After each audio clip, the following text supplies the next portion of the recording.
글과 사진으로 보는 서양 사상사 두 번째 시간입니다.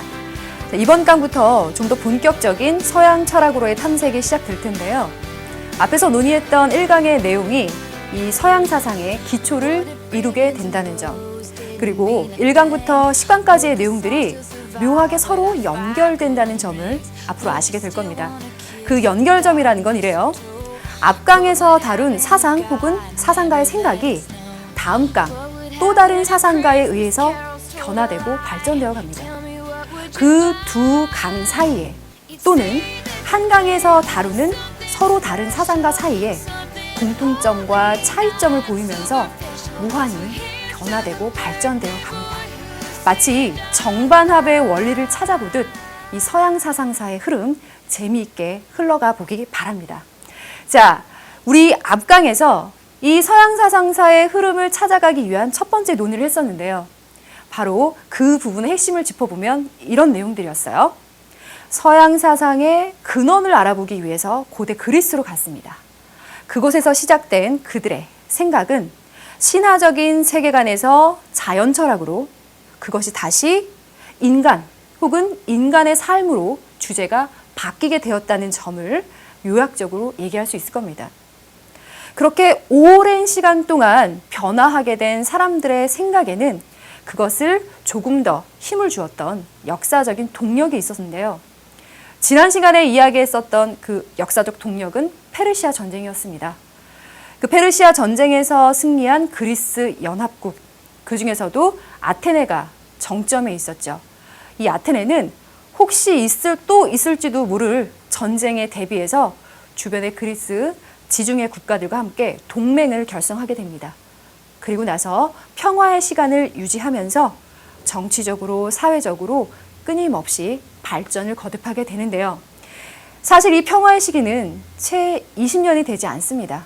하지만 이 시간 동안 이들은 특히 정치적인 면에서는 이 귀족정에서 전쟁의 승리에 기여한 다수의 대중들, 민중들이 중심되는 이 민주정으로 변화되면서 발전되어 가게 됩니다. 이러한 고대 그리스, 아테네에서 우리가 고대 서양 철학 혹은 이 서양 철학에서 가장 유명하게 거론하는 철학자들이 등장하게 됩니다. 여러분들 혹시 소크라테스, 소피스트 많이 들어보시지 않았나요? 바로 이들에 관한 이야기를 이번 시간에 해보려고 합니다. 그 중에서도 이번 시간에 먼저 소피스트에 관한 이야기를 하려고 하는데요.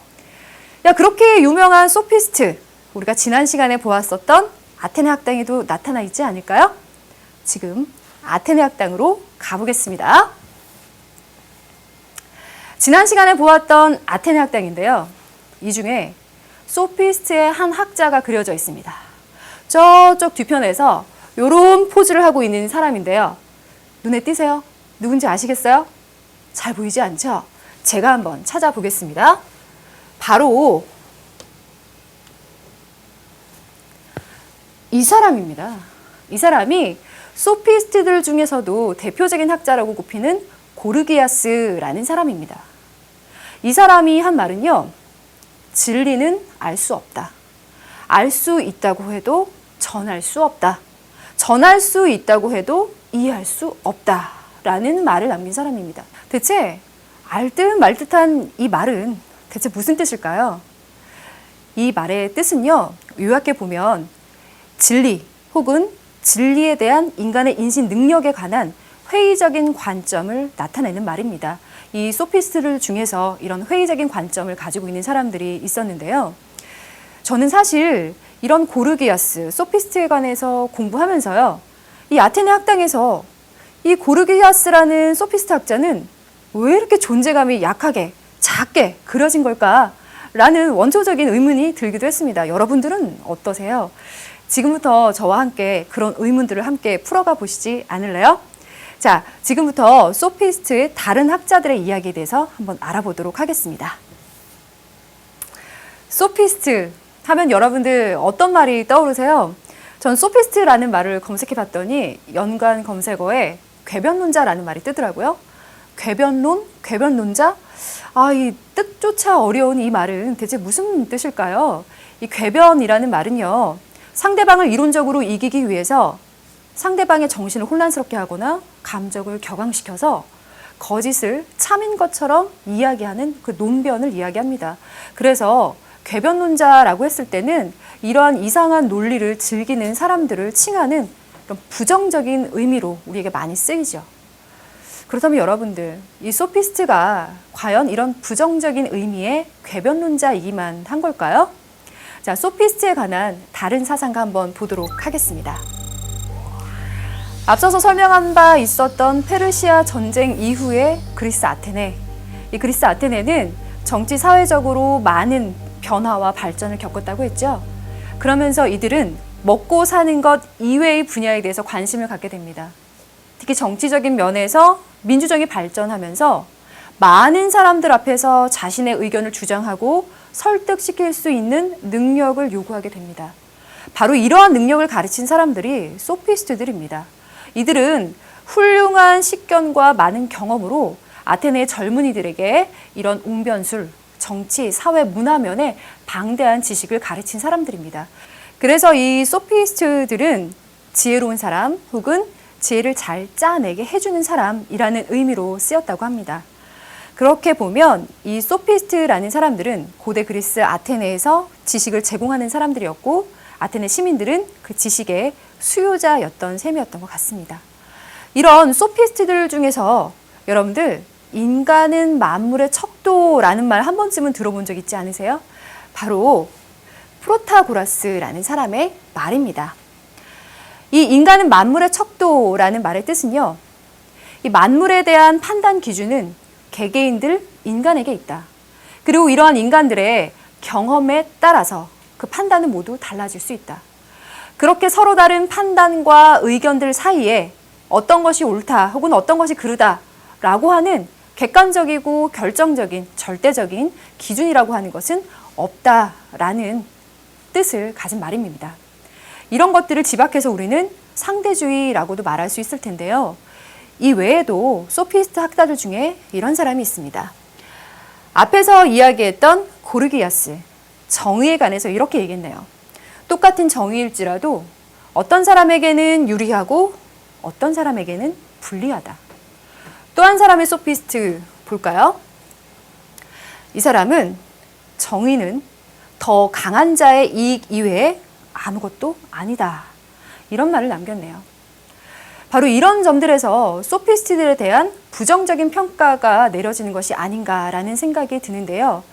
이 소피스트들이 고민을 했던 철학적인 주제도 굉장히 중요한 것이었겠지만 사람들이 철학적인 고민, 즉 어떻게 사는 것이 옳은 것일까, 무엇이 선한 것일까에 대한 고민을 하다 보면 이런 것이 선한 것이다, 이렇게 사는 것이 옳은 것이다에 관한 절대적인 기준을 찾기 마련일 텐데요. 이들은 그러한 절대적인 기준은 없다라고 말하고 있습니다. 그런 점에서 고대 그리스 아테네 시민들에게 가치관의 혼란을 초래했을지도 모르겠습니다. 그리고 또한 이렇게 어떻게 사는 것이 옳은 것인가에 관한 윤리적인 고민에 비해서는 조금 더 현실적이고 세속적인 지식 혹은 철학적인 주제를 탐구하고 또 그것에 대한 대가를 받았던 이런 여러 점들에서 소피스트들에 대한 부정적인 평가가 내려지는 것 같은데요. 과연 이 부정적인 평가, 소피스트 혹은 상대주의에 대한 이 부정적인 평가가 모두 옳기만 한 것일까요? 예를 들어 여러분들 이런 생각을 한번 해봅시다. 다음 내용을 한번 보여드릴게요. 자, 이 두 그림 중에 누가 더 미인인가요? 16세기의 다빈치와 18세기의 신윤복이 그린 여인의 그 모습입니다. 여기서 잠깐 그림 얘기를 한번 해보도록 할게요. 이 모나리자라는 그림은요, 쾌활한 여자라는 뜻의 리자, 모나는 결혼한 부인을 뜻하는 말인데요. 이 리자라는 부인의 모습을 그리고 있는 이 작품을 보면서 우리는 신비롭다라는 평을 많이 하죠. 여러분들 인간의 감정을 나타내는 두 포인트, 얼굴에서 잡아보라면 어디를 드시겠어요? 바로 눈과 입입니다. 이 그림을 보면요, 이 눈가와 입가를 어둡게 처리함으로써 과연 이 여인이 표정이 어떤 감정을 드러내고 있는가에 대해서 굉장히 복합적이고 다의적인 해석을 하게 만들어놨죠. 그래서 신비롭다라는 평가를 하게 되는 것 같고요. 또 이 그림을 보면요. 무엇보다 인상적인 것이 이 칠흑같이 검은 틀의 머리, 또 그것에 비해서 굉장히 좁은 어깨, 이걸 통해서 요염한 미인의 모습을 드러내고 있는 것 같은데요. 이 중에 누가 더 미인인가요? 또 이 그림을 한번 볼까요? 21세기 현대의 대표적인 지성미를 상징하는 그림입니다. 사진이죠. 그리고 17세기에 베르메르가 남긴 한 소녀의 그림이에요. 자, 이 사진들을 보니까요. 이 사진을 보면 굉장히 지적이고 아름다움을 풍기고 있다라는 인상은 강하게 받게 되는데요. 제가 좋아하는 이 그림에 대해서 잠깐 해석을 해볼까요? 진주 귀걸이를 한 소녀라는 제목의 그림인데요. 이 소녀가 하고 있는 진주 귀걸이요. 서구권에서 이 진주라는 뜻의 이름은요. 굉장히 정숙한 여인의 고귀한, 지극한 덕을 나타내는 말이었다고 합니다. 그리고 이 시대에 인간의 신체와 관련해서 덕을 표현하는 부분은 바로 신의 말을 듣는 귀에 있다고 생각했다고 해요. 그래서 그런 정결하고 고귀한 지극한 덕을 갖고 있는 진주가 목도 손목도 아닌 바로 귀에 채워져 있죠. 자, 이러한 그림을 보면서 우리는 굉장히 이국적이면서도 참 정결한 아름다움을 느낄 수 있다라고 평가를 하는데요. 자, 여러분들 제가 처음에 얘기했던 그 질문에 한번 답해 보세요. 이 그림들 중에 이 사진 속에서 누가 가장 미인인가요? 여러분들 답하실 수 있겠어요? 아마 사람들마다 혹은 사회마다 시대마다 이 미인에 관한 평가, 기준은 다 달라지지 않겠어요? 이런 면에서 본다면 아름다움, 예술 등의 여러 분야에서 이렇게 서로 다른 기준, 그런 상대적인 평가나 상대적인 의견들, 그리고 그것들을 표현해내는 것들은 서로 공존해야 되는 것이 아닌가라는 생각이 듭니다. 또 반면에 어떤 시대를 초월하더라도 공통적으로 뽑아낼 수 있는 미의 요소가 있다. 혹은 어떤 초상화에 그려진 인간이라도 그 인간의 인격, 그 인격의 존엄성을 침해서는 안 된다. 등의 절대적인 기준 등은 시대와 사회를 초월하겠죠. 그래서 어떤 점에 상대적인 기준을 들이대고 또 어떤 점에서는 절대적인 관점을 들이대야 되느냐, 이것이 바로 윤리의 숙제인 것 같습니다. 이쯤에서 상대주의에 관한 이야기를 정리하며 소피스트의 이야기를 마무리하려다 보니 이 미인에 관한 이야기가 계속 나왔죠. 이 그림이 생각나더라고요. 여러분들 이 그림 한번 보실래요?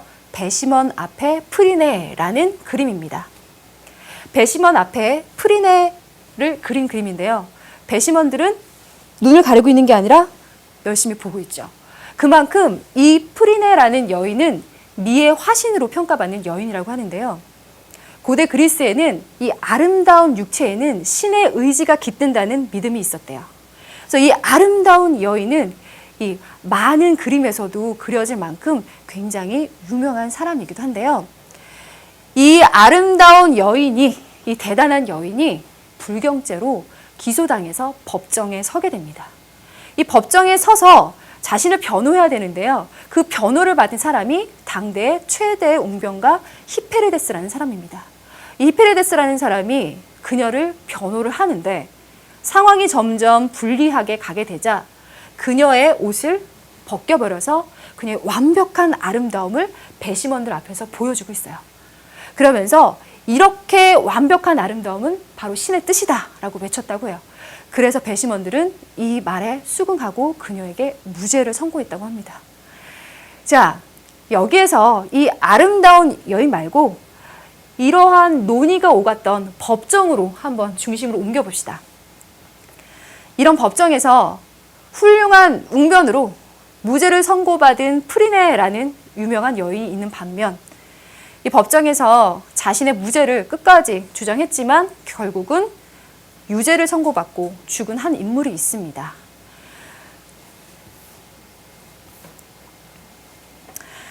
여러분들, 앞에서 이야기했던 소피스트들에 비해서 진리의 절대적인 기준과 보편성을 추구했던 사람, 그리고 너 자신을 알라라는 말로 알려져 있고 악법도 법이다 라는 말로도 유명한 사람, 그리고 굉장히 못생기고 악처를 두었다라고 알려져 있는 이 사람 누굴까요?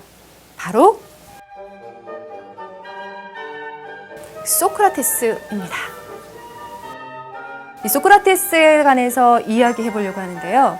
소크라테스는 앞에서 논의했던 소피스트들의 상대주의적이고 회의주의적인 진리관이 아테네 사회의 가치관의 혼란을 가져왔었던 문제점을 절대주의적인 진리관으로 극복해 보려고 했던 학자라고 볼 수 있겠습니다. 소크라테스와 점심을 함께 할 수 있다면 애플의 모든 기술을 그것과 바꾸겠다. 스티브 잡스가 이런 말을 했다고 합니다.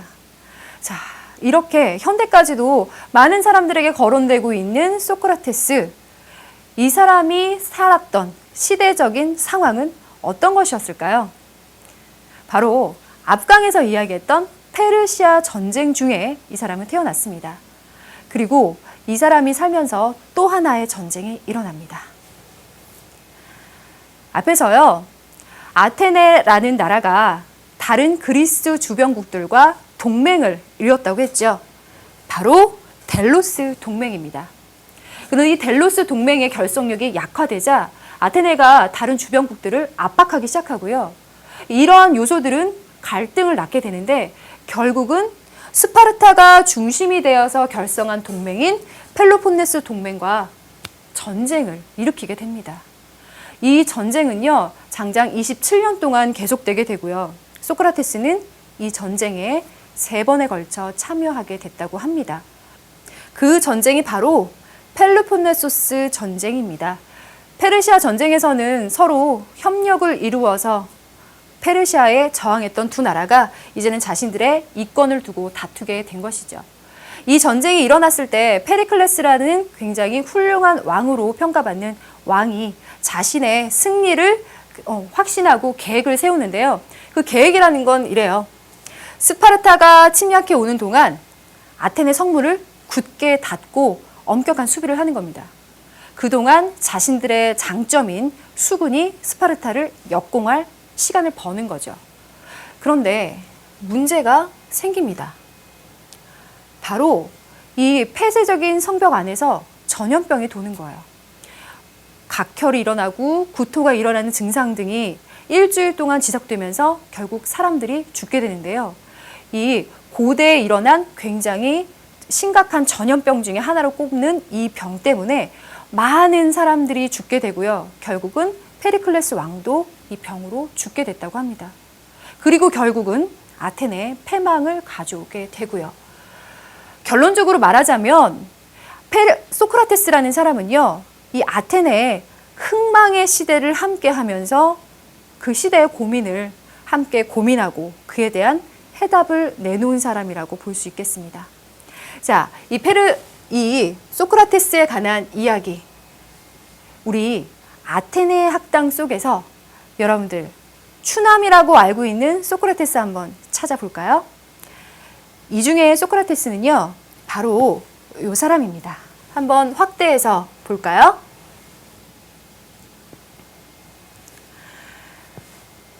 최초의 못생긴 헬라인 니체가 소크라테스를 두고 한 말입니다. 앞에서 프리네라는 여인을 이야기했을 때도 잠깐 설명한 적이 있었는데요. 고대 그리스에는 이 아름다운 영혼은 아름다운 육체에 깃든다고 생각했는데 소크라테스는 예외라고 생각했다고 해요. 그만큼 우리가 알고 있는 추남이라는 그 생각은 맞아떨어지는 듯하게 그려진 것 같은데요. 이 외모보다 더 중요한 건 소크라테스의 동작입니다. 소크라테스는 옆에 있는 누군가와 이야기하고 뭔가 열심히 설득하는 듯한 모습으로 그려져 있죠. 바로 여기에 중요한 포인트가 있는데요. 소크라테스는 진리를 찾아가는 방법으로서 이 대화법과 문답법이라는 것을 사용하게 되고요. 이 점에 관해서는 잠시 후에 언급을 해보도록 하겠습니다. 소크라테스에게는 절친한 동료이자 제자인 카이레폰이라는 사람이 있었는데요. 이 사람이 델포이의 신전에 무녀에게 찾아가서 신탁을 받아왔다고 합니다. 그 신탁의 제목은 소크라테스보다 더 현명한 사람이 있는가? 그에 대한 신탁의 답은 소크라테스보다 더 현명한 사람은 없다였다고 합니다. 사실 이 델포이라는 곳은요, 지금도 아테네에서 차를 타고 약 3시간 정도를 가야 하는 먼 거리에 있었다고 해요. 이렇게 먼 곳에 그 오래전에 사람이 신탁을 받으러 찾아간 이유는 뭘까요? 자신이 진정으로 존경하는 스승에 대한 믿음을 얻기 위해서, 그리고 그가 정말 현명한 사람이라는 것을 세상에 알리고 싶어서가 아닐까요? 어쨌든 이 신탁을 전해 들은 소크라테스는 신이 거짓말을 할 리가 없을 텐데 과연 내가 정말 과연 현명한 사람일까에 대해서 고민하게 됩니다. 그 고민을 하면서 훌륭하다라고 하는, 현명하다라고 하는 사람들을 직접 찾아 나서서 그 사람들은 왜 현명한가에 대해서 고민을 해보는데요. 이 소피스트들을 빗대어서 한 말인 것 같기도 한데 그들은 정작 현명하거나 지혜를 갖고 있지 않더라. 그런데 자신이 그렇게 지혜롭지 못하다라는 사실을 알지 못하더라라는 점을 깨달았습니다. 그러면서 그의 생각은 최소한 내가 현명하거나 지혜롭지 못하다는, 무지하다는 사실만큼은 안다. 그 점에선 내가 현명하지 않을까라는 결론에 도달합니다. 자, 그래서 여러분들 우리 소크라테스 하면 너 자신을 알라라는 말을 유명하게 알고 있죠. 이 말이 사실 정확한 출처가 밝혀지진 않지만 아폴로 신전의 기둥에 새겨져 있는 말이라고 하는데요.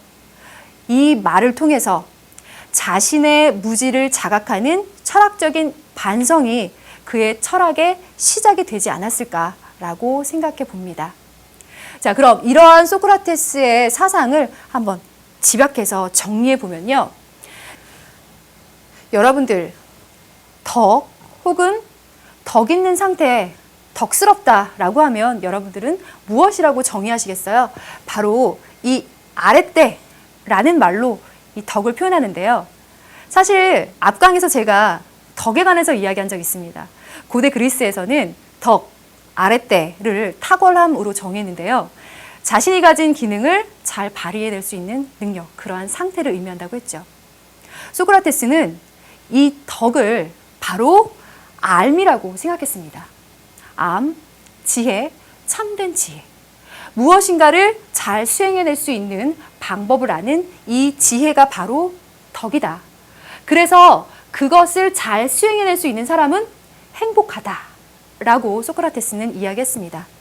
그래서 그는 이러한 생각에 이어서 인간에게 무지라는 것은 바로 악이다. 끊임없이 이 무지를 깨야 한다. 그래서 무엇이 참된 지혜인지를 알면 그것을 행동으로 실천할 수밖에 없다라는 주장을 합니다.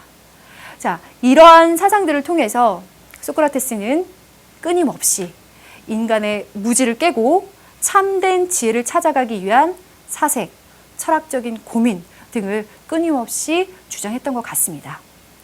그런데요, 사실 이 소크라테스에 관해서 아주 객관적인 자료, 근거를 찾아봐라 라고 하면 사실 굉장히 찾기 어렵습니다. 그 이유는요, 소크라테스는 자신이 직접 기록을 남긴 적이 없고요. 그의 제자 플라톤에 의해서 소크라테스에 대한 설명이 남겨져 있기 때문입니다.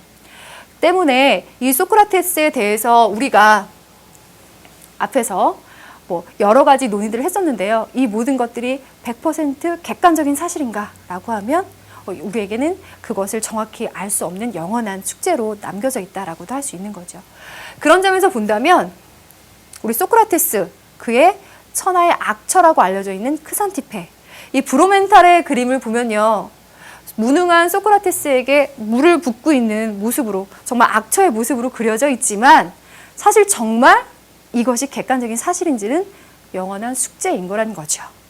이 소크라테스의 죽음에 관해서는 서양의 많은 작가들이 그림으로 그려내고 있습니다. 이러한 그림들을 보면요. 각각 소크라테스의 최후, 그의 죽음이 잘 묘사되어 있는데요. 그 중에서도 가장 유명하고 훌륭하다라는 평가를 받는 그림은 바로 다비드의 작품입니다. 이 그림을 보면요. 각각 묘사된 인물들의 육체가 굉장히 이상적으로 훌륭한 비율로 잘 묘사되어 있죠. 그리고 여기 중앙에 있는 이 사람이 바로 소크라테스인데요.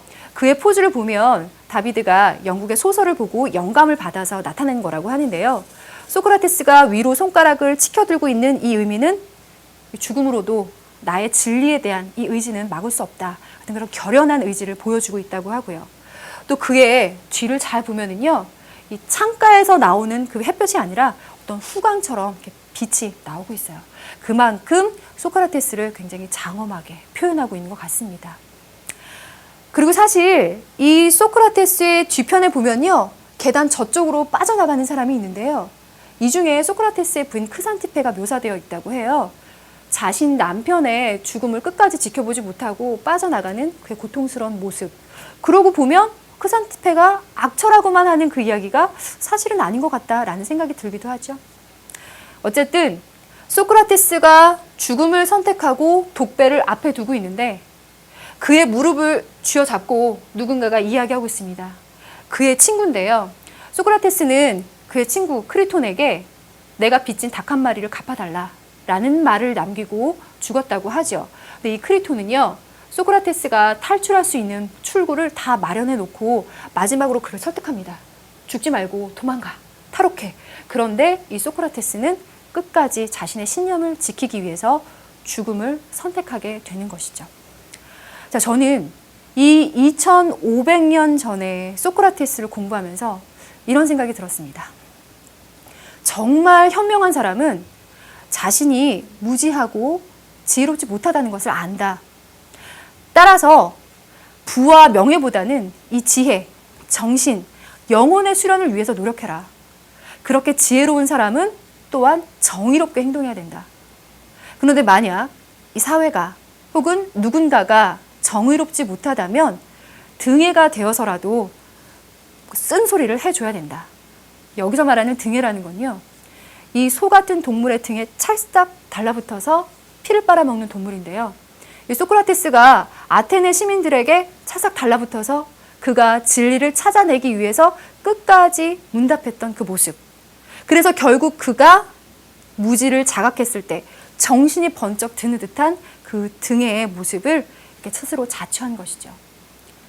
그리고 소크라테스는요, 죽음이라고 하는 것은 육체로부터 영혼이 자유로워지는 것이라고 생각했다고 해요. 그리고 그 영혼은 죽고 나서도 불멸한다. 그리고 이 죽음을 피하는 것보다는 불의를 피하는 것이 더 어렵다라고 생각한 것 같습니다. 그래서 소크라테스는 그 혼란스러웠던 시대에 자신의 신념을 지키기 위해서 죽음을 선택합니다. 여러분들은 이 소크라테스의 이야기를 들으면서 어떤 생각을 하게 됐는지 궁금합니다. 저는 이 2500년 전의 한 학자의 이야기와 그의 사상 그리고 그의 삶을 보면서 참 여러 가지 생각을 하게 되더라고요. 자, 이쯤에서 마무리를 지으려고 합니다. 이 그림에서요, 많은 사람들이 그의 죽음을 가슴 아프게 바라보고 있죠. 그 중에서도 그 누구보다 가슴 아팠을 한 사람, 21살의 나이에 소크라테스의 제자가 되어서 그를 정신적인 지주로 따랐던 한 철학자의 이야기, 다음 시간에 이어가도록 하겠습니다. 감사합니다.